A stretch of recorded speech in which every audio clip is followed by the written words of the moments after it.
গোবিন্দচন্দ্র প্রামাণিক, আপনার কাছে আসছি। গোবিন্দবাবু, আপনার ভিডিও খুব ভাইরাল হয়েছিল যেখানে আপনি বলেছিলেন যে হিন্দুদের ওপর কোনো অত্যাচার হয়নি।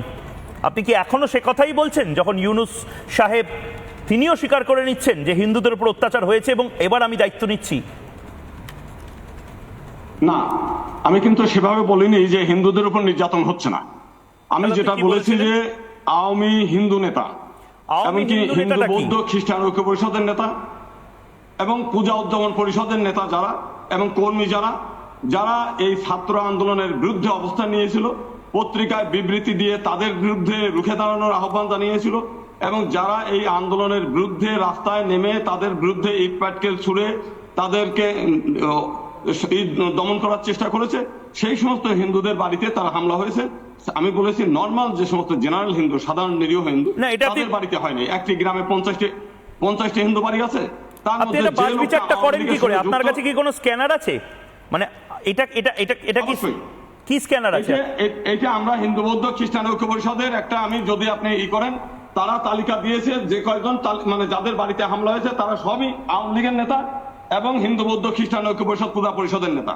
এমনি সাধারণ যে সমস্ত হিন্দু, তার সংখ্যা পরবর্তীকালে মানে 5 তারিখের পরে অর্থাৎ 6-7 তারিখে করা হয়েছে সামান্য কিছুদের। গোবিন্দবাবু, আপনি কি আপনার ছবি আমরা দেখেছি, বিএনপির মঞ্চেও আপনার ছবি দেখেছি, আপনি কি বিএনপি দলটা করেন? মোটেও না। আমি শেখ হাসিনার সঙ্গেও দেখা করেছি, দুইবার করে তিনি আমাদেরকে ডেকে নিয়েছেন, আমাদের সমস্যার কথা জানতে চেয়েছেন। আমি তাদের বলেছি যে একমাত্র সমাধান জাতীয় সংসদের সংরক্ষিত আসন এবং পৃথক নির্বাচন ব্যবস্থা করে দেন। আচ্ছা গোবিন্দবাবু, ভোটে নির্বাচিত হবে।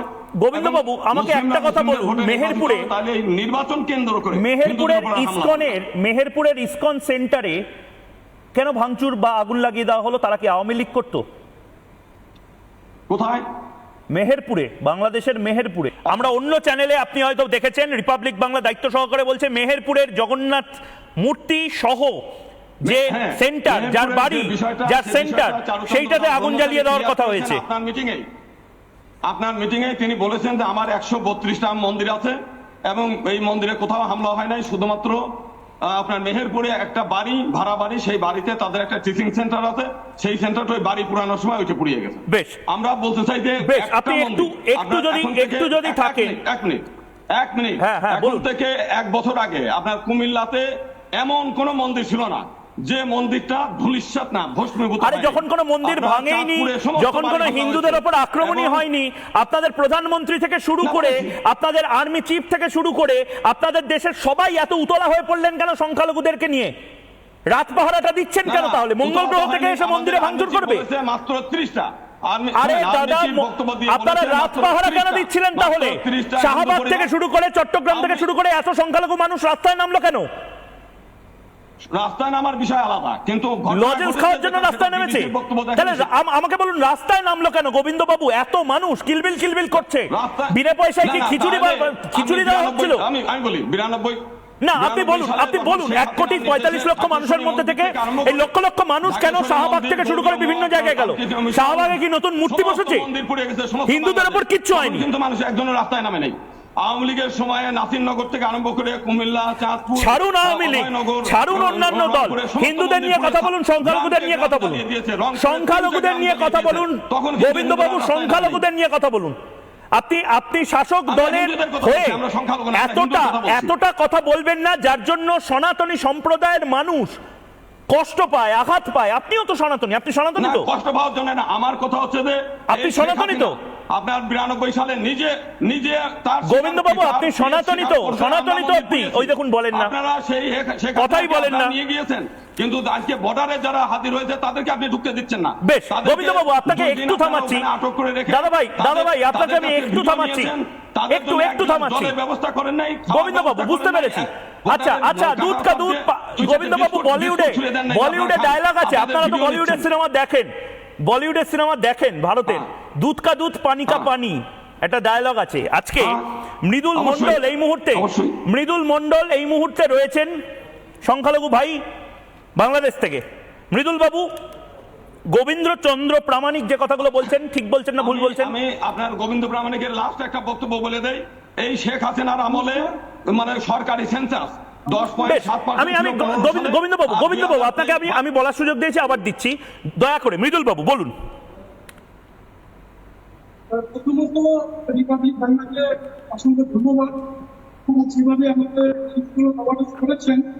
তো তার ফলে একটা আমাদের মানববন্ধন সমাবেশ হচ্ছে, আমরা ক্ষমতার দিকে যাচ্ছি, যার ফলে বলছি দাদা, যার ফলে আমাদের এখন বিগত 2 দিনের চাইতে এখন আমাদের হামলা অগ্নিসংযোগ অনেকটা কমেছে। এখন গোবিন্দ প্রামাণিক সাহেব যে কথাগুলো বললো, সে কথাগুলোর কোনো ভিত্তি নাই। আসলে উনি আসলে মানে তিনি আসলে কোন স্ট্যান্ডে আসলে কথাগুলো বলছেন এটা আসলে আমি বুঝতে পারতেছি না। কারণ সে কখনো জামাত ইসলামের হয়ে কথা বলেন, কখনো বিএনপির হয়ে কথা বলেন, এবং তার যে তথ্যগুলো সম্পূর্ণই হচ্ছে তার মানে রাজনৈতিক একটা সাবজেক্ট একটা থেকে যায়। মৃদুল ভাই আপনার ভয়েসটা একটু সমস্যা করছে। আমি একটা ব্রেকিং নিউজ এই মুহূর্তে নিয়ে নিই। আমি দীপাঞ্জন চক্রবর্তী, ভারতের এনএসজি কর্তা ছিলেন তিনি, তার কাছে যাব, কিন্তু একটা ব্রেকিং নিউজ এই মুহূর্তে আসছে, এটাও খুব গুরুত্বপূর্ণ। দেখুন, নড়ে চড়ে তো বসছে বাংলাদেশ, সংখ্যালঘুরা রাস্তায় নড়ে চড়ে বসছে। এই মুহূর্তে নড়ে চড়ে বসলো বাংলাদেশের ধর্ম বিষয়ক মন্ত্রক। ধর্মীয় প্রতিষ্ঠানে হামলার তথ্য জানাতে অনুরোধ। গোবিন্দবাবুরা বলছেন যে হামলাই নাকি হয়নি। এদিকে ধর্ম বিষয়ক মন্ত্রক সংখ্যালঘুদেরকে বলছেন ধর্মীয় প্রতিষ্ঠানে হামলার তথ্য জানান। বিজ্ঞপ্তি প্রকাশ করলো ধর্ম বিষয়ক মন্ত্রক। চালু করা হলো বিশেষ হেল্পলাইন নম্বর। বিশেষ হেল্পলাইন নম্বর কিসের জন্য চালু করা হলো আমি নম্বরটা পড়েও দিচ্ছি, 01766843809। এটা বাংলাদেশের মানুষ যারা ধর্মীয় হিংসার শিকার হচ্ছেন তারা এই নাম্বারে জানাতে পারেন।